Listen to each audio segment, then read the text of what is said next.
O vídeo de hoje é sobre um assunto muito interessante para quem deseja mudar o seu pensamento e comportamento sobre o dinheiro. E existe um motivo pelo qual as pessoas trabalham a vida inteira. Eu quero falar sobre os estudos das finanças comportamentais. Olha só para você ver. Estudos de finanças comportamentais mostram que 80% das decisões financeiras são decididas através da emoção e somente 20% são racionais. Ou seja, você pode ganhar muito dinheiro, faz uma capacitação, troca de emprego, o salário fica bacana e tudo, mas o seguinte, se a sua mente continuar igual, a sua conta bancária continuará igual também, ou seja, zerada. E foi exatamente isso que eu descobri quando eu comecei a estudar sobre dinheiro, finanças comportamentais e educação financeira de uma forma mais profunda. E eu percebi que a coisa que não é sobre ganhar mais, é sobre parar de fazer certas coisas, parar de ter certas atitudes com o dinheiro, para que finalmente a vida financeira consiga andar para frente. E eu vou te mostrar 13 coisas que eu parei de fazer depois que eu entendi como que realmente o nosso dinheiro funciona. E vou te dizer uma coisa, o que eu vou falar aqui pode ser que doa. E fica comigo até o final, porque a última coisa que eu vou dizer é a que mais destrói vidas financeiras. E praticamente ninguém fala sobre ela. E para quem não me conhece, o meu nome é Deisiane, eu sou educadora financeira, também tenho especialização na área de investimentos. E se você ainda não é inscrito no canal, vai lá, faça sua inscrição, ative o sininho para não perder nenhum conteúdo. Chega de enrolação, vamos aí para as 13 coisas que você vai parar para prosperar financeiramente. A primeira coisa que eu parei de fazer é dizer o seguinte: ai, eu mereço. Essa frase é uma verdadeira armadilha psicológica. Muitas pessoas caem nessa armadilha porque falam assim: ah, eu mereço porque eu trabalhei muito. Ah, eu mereço porque eu passei estresse. Ah, eu mereço porque todo mundo tem isso. E uma coisa que você deve entender: dinheiro, ele não responde a merecimento. Ele responde a estratégia e planejamento.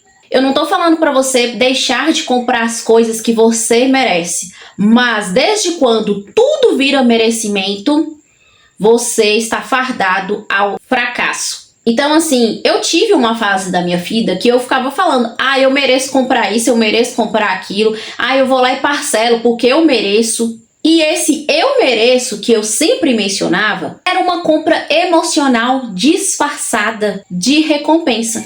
A segunda coisa que eu parei de fazer foi comemorar o aumento do limite de cartão de crédito. Gente, sério, eu já fui esse tipo de pessoa. Achava o máximo quando ia lá e aumentava o meu limite de cartão de crédito. Falar: nossa, que legal, vou ter mais saldo, vou ter mais opção para parcelar. Gente, eu tinha esse tipo de pensamento.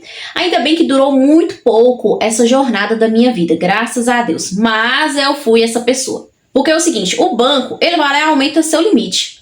E você se sente o poderoso, a poderosa. Até porque a estratégia do banco é fazer você gastar mesmo. E principalmente gastar tanto para não dar conta de pagar certinho o cartão, entrar ali no rotativo e pagar altos juros para eles. E limite maior não é riqueza, é um potencial de dívida maior. Hoje em dia, essa questão de aumento de limite de cartão de crédito é uma coisa assim que não me anima. Agora, se tem uma coisa que me anima hoje, é o aumento do meu patrimônio. Terceira coisa que eu parei de fazer, pode ser um pouco polêmico, mas é essencial para você que quer ter tranquilidade financeira.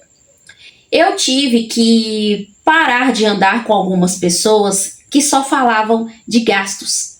Porque o normal é você encontrar, assim, esses grupos de pessoas, redes sociais, enfim, que falam sobre o consumismo. É muito normal, é comum isso acontecer. Mas para quem está nesse processo de organização financeira, querer investir para curto, médio e longo prazo, o ideal é evitar. Até porque quando você muda a sua mente sobre o dinheiro, sobre o que ele pode te proporcionar, ficar nesses grupos não vai ser legal, até porque você vai se sentir incomodado, sabe?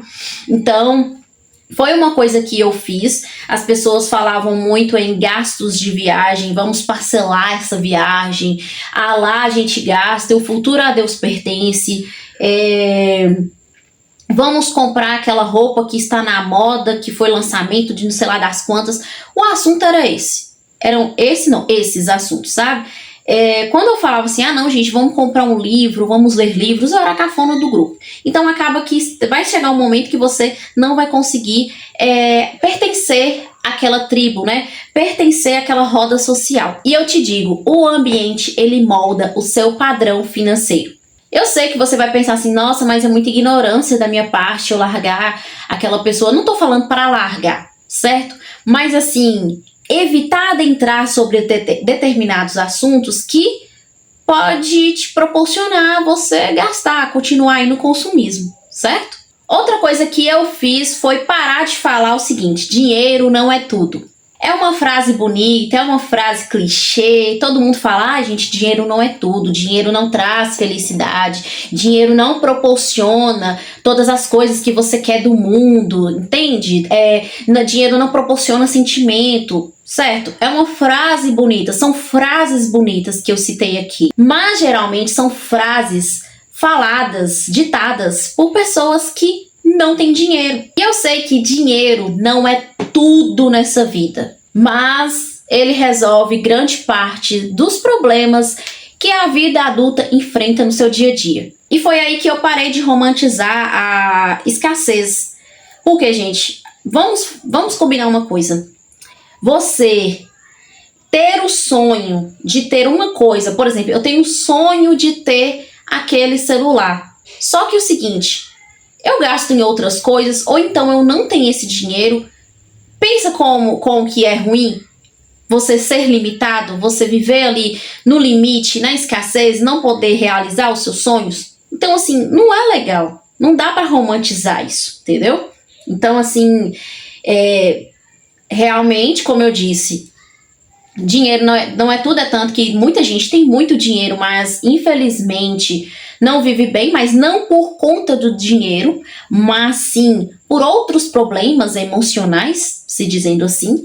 Então, o dinheiro, ele é um grande aliado, porque ele vai resolver muita coisa da sua vida. E vamos para a quinta coisa que eu parei de fazer.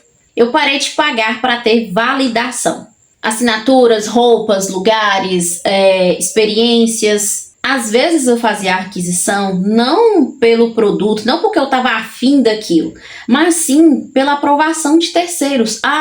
Se a pessoa foi lá e comprou aquela roupa, eu vou comprar também, porque ela me indicou e eu vou. E se eu comprar aquela roupa que ela me indicou, ela vai ficar feliz e nossa amizade vai se manter. Tá vendo o meu pensamento como era antes? E assim, isso aí eu demorei um pouco pra virar a chave, sabe? Porque eu queria agradar todo mundo, queria ser amiga de todo mundo, enfim. E aí, depois de um bom tempo, eu percebi que não é assim que o mundo funciona, não é assim que tem que ser uma amizade. Se você vai comprar uma coisa, se você vai ter uma coisa, se você vai adquirir, é porque você quer e pode ter aquilo. E não para impressionar as pessoas, para fazer parte daquela tribo, para fazer parte daquela comunidade. Não, isso não é legal, isso é prejudicial. E eu te digo, dinheiro não deve de forma nenhuma comprar aplausos. Outra coisa que eu parei de fazer foi gastar para compensar a ausência.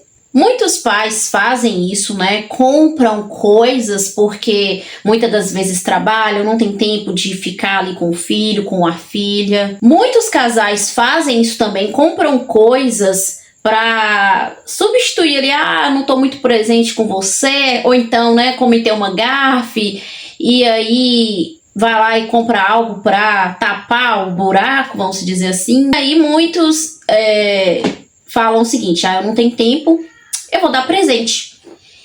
Eu também tive essa fase, É tanto que eu já gastei muito com presente. É porque eu não podia estar lá fisicamente por conta do meu tempo, trabalhava e estudava. Aí eu achava que a forma de recompensar a pessoa é gastar, dar presente fora de época. Eu fiz isso, gente de Deus. E assim, eu quebrei a cara com 2 pessoas na época. E foi aí que eu comecei a refletir, poxa, será que isso vale a pena? Será que isso é o certo? Aí depois de estudar sobre finanças, eu pude ter a certeza que não funciona assim. As coisas não podem ser assim. Porque, gente, isso cria um padrão de consumo emocional. Então, o que eu entendi? Eu quero que você entenda. Presença é investimento. Presente é despesa. Outra coisa que eu parei foi assistir conteúdo que normaliza a pobreza. Ah, Deise, então você está dizendo que a gente não pode ver nunca mais esse tipo de conteúdo. Gente, é o seguinte, esse tipo de conteúdo, como filmes, séries, vídeos no YouTube, seja o que for, TikTok, sei lá, assim, se você consome esse tipo de conteúdo é porque você, querendo ou não, está concordando com esse tipo de cenário, certo? E isso, sendo muito sincera, não vai agregar valor para você, não vai. Pelo contrário, você vai ver ali a pobreza, às vezes você vai ficar revoltado, e às vezes essa revolta vai falar assim, mas é assim mesmo, o Brasil é assim, eu tenho que ser desse jeito, e tonta, a famosa eu nasci assim, eu vou crescer assim, vou morrer assim, Gabriela, entendeu? Então, querendo ou não, você estar participando, né? Participando, não estando lá, mas dando audiência para isso, vai fazer com que sua mente programe para achar que isso é normal. Então, eu dou o conselho, evita ou para de assistir esse tipo de conteúdo, entendeu? Porque são conteúdos que falam gastar sem planejamento, viver ali no limite, pegar dinheiro emprestado, dever agiota, ser irresponsável com o dinheiro. Isso não vai te trazer benefícios nenhum. Então, assim, o que você consome mentalmente vai virar um padrão comportamental. Então, assim, a dica que eu dou, veja conteúdos, igual aqui no meu canal, tem muitos conteúdos sobre investimentos, sobre mudança de mentalidade, sobre pensar positivo sobre o dinheiro, querer crescer na vida, entendeu? Então, comece a ver esse tipo de conteúdo, livros que vão te incentivar a planejar, a ganhar mais dinheiro e fazer com que esse dinheiro trabalhe ao seu favor. Então, veja esse tipo de conteúdo que eu tenho certeza que vai te agregar demais. A 8ª coisa que eu encerrei foi ter meta pequena. Essa aqui é polêmica, muito polêmica.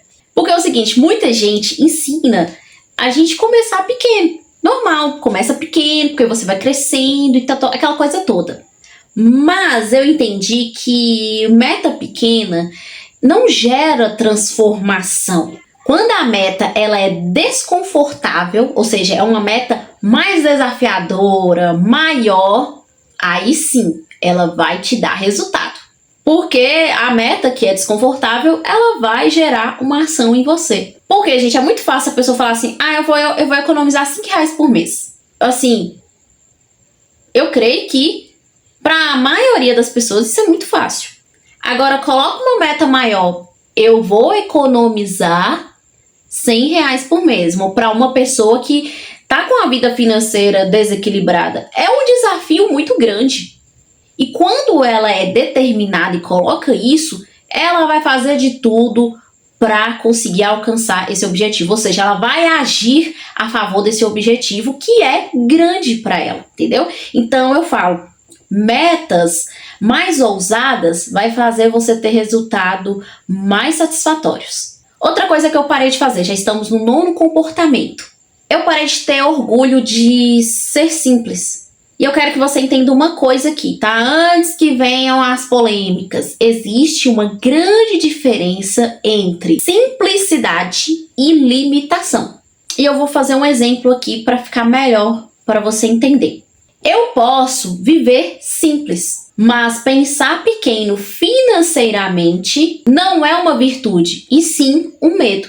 Então essa questão assim, eu ganho pouco porque eu sou simples, eu quero ser assim. Não, gente, não pensa dessa forma, certo? Não pensa assim. Até porque quando você chegar lá quando você estiver mais velhinho, velhinha, isso vai te prejudicar de um monte, que você vai virar para trás e falar assim, poxa, eu poderia ter sido mais ousado, eu poderia ter pensado alto e levar a minha vida simples e tendo uma conta, né, uma conta bancária recheada, entendeu? Então, essa questão, eu quero ser simples, lá na frente não vai ser legal.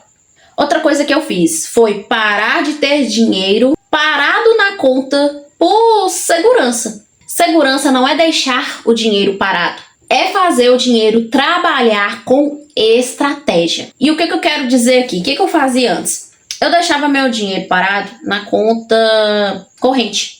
Teve uma pequena época que eu fiz isso, sabe? Deixei meu dinheiro parado na conta corrente porque eu achava que era seguro, mas não é seguro. Pelo contrário, eu estava perdendo dinheiro porque ele estava parado, não estava movimentando, não estava circulando, não estava rendendo.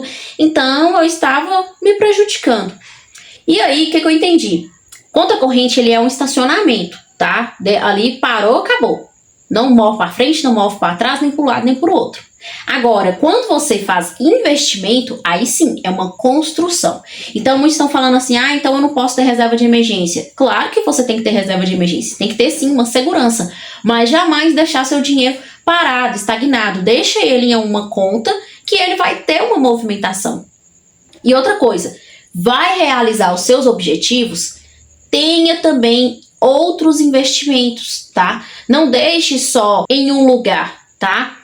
Coloque esse dinheiro em outros lugares, certo? Por exemplo, eu tenho um medo de investir em renda variável. Deixe em rendimentos da renda fixa, mas varia. Investimentos que rendem de acordo com o IPCA, de acordo com a Selic, de acordo com o CDI. Deixe esses dinheiros mesclados, entendeu? E sempre deixe eles para cada objetivo. É tanto que tem bancos digitais aí que fornecem as caixinhas que ficam, assim, muito prático para você dividir esse dinheiro, tá? Então, não deixa dinheiro parado na conta achando que tá seguro. Muitos falam assim, eu vou deixar na poupança ou vou deixar na conta corrente porque tá seguro, não corre risco de perder dinheiro. Não, gente, não faça isso, tá? Faça a aplicação desse dinheiro porque você vai ganhar e muito. E outra coisa, a gente tem investimentos seguros, investimentos que são protegidos pelo FGC e tem investimentos aí que você aplica para o governo. Então, assim, são investimentos seguros, certo? Outra coisa que eu parei foi achar que o problema era o salário que eu ganhava. Aí eu sempre falava assim, gente, se eu ganhar mais vai resolver todos os meus problemas. Mas aí depois que eu conheci pessoas através das minhas mentorias, através do meu curso, que para quem não conhece eu tenho um curso que chama A Jornada da Organização Financeira e também eu presto mentorias individuais, vou até deixar o link aqui na descrição do vídeo, eu vi que pessoas ganhavam 5, 10 vezes mais e estavam no mesmo jeito, quebradas, estagnadas, tristes, perdidas, sem saber o que fazer. Porque o problema raramente vai ser o quanto você ganha. E sim, é como você decide a relação que você terá com o seu dinheiro. Outra coisa que eu parei de fazer foi me sentir culpada por querer ganhar mais, por querer conquistar uma liberdade financeira, por querer ser rica. Eu acho que isso que eu tô falando é bem profundo.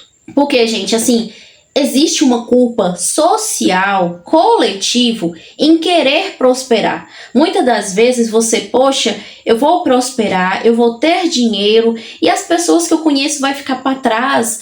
Isso não é justo, isso não pode acontecer. Tem disso e eu já fui esse tipo de pessoa. Eu ficava com medo de prosperar e assim, poxa, mas fulano ali, coitado, tá na mesma situação, fulano tá ganhando pouco, fulano, tadinho, não consegue comprar nem um arroz direito. Eu tinha esse pensamento, ficava com medo de ganhar mais dinheiro e a outra pessoa lá passando necessidade, eu achava isso injusto. Nossa, isso é muito injusto, isso não pode existir, tem que ter, as coisas têm que ser iguais para todo mundo. Eu tinha esse tipo de pensamento.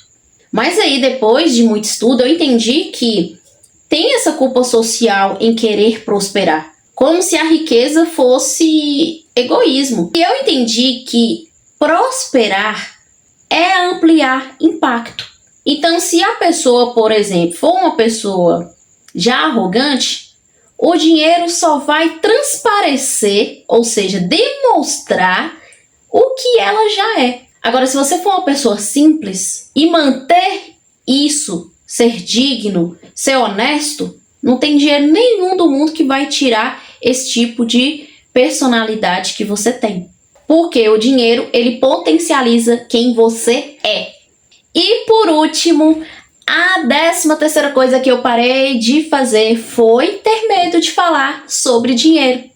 Não é à toa que eu estou aqui com o canal, trago esse tipo de conteúdo, porque eu também quero ajudar você a quebrar esse paradigma que eu sei que muita gente tem. Eu falo o seguinte, você pode sim falar de dinheiro, mas você tem que ter cuidado, tá? Falar de dinheiro requer uma certa cautela, sim. Até porque você não pode sair comentando com todo mundo. Imagina você comentar com a sua vizinhança que você tem reserva de emergência. Não dá. A gente tem que ter um pouquinho de senso, de filtro. Mas pessoas que você sabe que estão ali com o mesmo propósito que você, não vejo problema nenhum você comentar sobre o dinheiro. Pô, fulano, eu tô com uma reserva de X valor, aí ele vai contar, pô, legal, eu também tô e tal, eu tô montando a minha reserva, eu também tô, tanto valor na minha reserva, isso é muito legal, é uma sinergia incrível, tá? Então, falar de dinheiro é importante, mas com as pessoas que estão tendo o seu mesmo objetivo. Não vai falar de dinheiro com aquela pessoa que você sabe que na primeira oportunidade que tiver, ela vai te pedir emprestado, você vai emprestar e ela não vai te pagar. Porque assim, no Brasil é normal as pessoas terem esse tabu de não falar de dinheiro, certo? É bem normal. Mas assim, ficar em silêncio também te deixa, né, um pouco, vamos dizer assim, ignorante. Muitas das vezes você tem uma pessoa que você pode compartilhar e você aprende muito sobre finanças e acaba não compartilhando por esse medo. Então, assim, falar sobre o dinheiro é legal e você vai crescer financeiramente, tá? Falando com as pessoas certas, você cresce sim financeiramente. Porque dinheiro, ele exige consciência. Então, falando com quem você pode falar, nossa, é incrível. Então, cria esse hábito também de conversar sobre o dinheiro. E agora eu quero saber de você. Quais dessas coisas que você ainda faz? Ou quais delas que mais te incomodou? E outra coisa, se você se sentiu desconfortável com alguma dessas coisas que eu citei aqui, provavelmente é aí que está o seu bloqueio financeiro. E eu vou te pedir outra coisa, compartilhe esse vídeo com as pessoas que querem prosperar financeiramente, que precisam parar com essas 13 coisas, ou pelo menos com uma delas, para que a vida financeira ande, voe e ele consiga alcançar tudo o que deseja. Claro, com responsabilidade e estratégia. E eu vejo você no próximo vídeo.